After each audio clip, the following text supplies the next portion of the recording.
obviously. This is Thames News from London.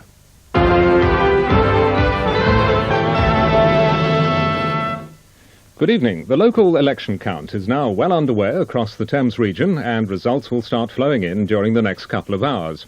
The polls closed at 9 o'clock, and in all, 1,900 results are expected tonight in the London boroughs, with Labour hoping to take control of as many as half a dozen town halls in the capital. Today is the 11th anniversary of Mrs. Thatcher becoming Prime Minister, and the outcome is likely to be treated as a referendum on the national government. And we now have a report from one of the counts, Enfield, in North London. The ballot boxes have been arriving here for about the last hour, but there has been some amusement. We understand a presiding officer and his ballot papers from the Southgate ward have been locked in Bush Hill Park for some time this evening. Apparently there's a polling station in the park and the park keeper forgot all about it, but we do understand that he's been let out now and he is on his way here. Now obviously that's been a lighter moment tonight, but there is a lot of tension. This is a Conservative-controlled borough and has been for the last 21 years. But Labour say if ever they could take this seat, it's going to be tonight. When the results are declared, we'll bring them to you immediately on our Thames News election special, starting in about half an hour at 11:05. And in fact, we now have the first result of the evening. It's from one of the district councils, Harlow in Essex, where Labour have held 2 seats. Labour already control the council with a very healthy majority. And now the rest of the news. A brutal stepfather has been a ruptured stomach. He'd been on the Hackney intervened. An Old Bailey jury heard how the boy's mother, Leonie Vergowan, wrote in a diary that her heart had grown cold toward... I didn't know that they bashed him about... And market implications of the local elections, plus lots more. Stay tuned. Up and away, Bank Holiday Monday at 1:05, Superman 3. Jeez, how can I help? Get this man a helmet! At 4:15, Cliff Richard's Oh Boy, recreating the rock and roll era with classic hits. At 5:30, Run the Gauntlet takes to the Swiss mountains for some alpine thrills and spills. At 7, a new series, The Greatest Game on Earth, that lifts the lid on the world of football.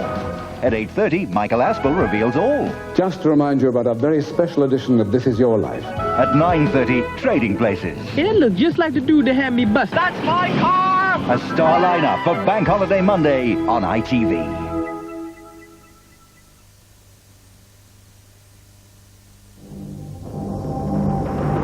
Ford enlivens the 190 series as well. Compact, nimble, yet every inch a Mercedes-Benz.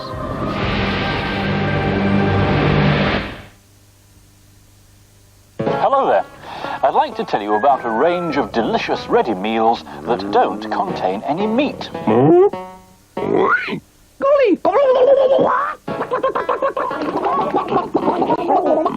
What they do contain is a healthy, new, wholesome food called Quorn. There's nothing weird or artificial in it. Quorn is vegetable in origin, grown from a tiny relative of the mushroom. It's low in fat and a valuable source of fibre. Yet Quorn could be the most mouth-watering alternative to meat you'll ever taste.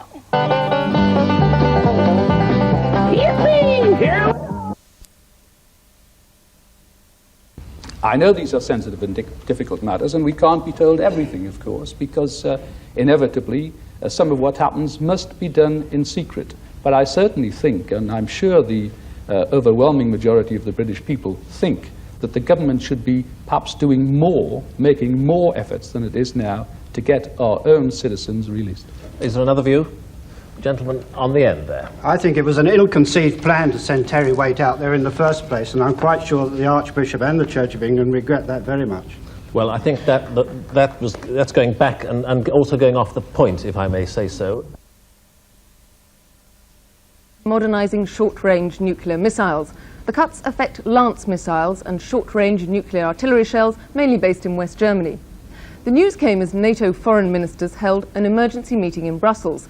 The meeting also considered unconfirmed reports that the Red Army mounted a show of strength early in the year in protest at Mr. Gorbachev's reforms. Leaders of Britain's manual power workers have been offered a 10.2% pay deal.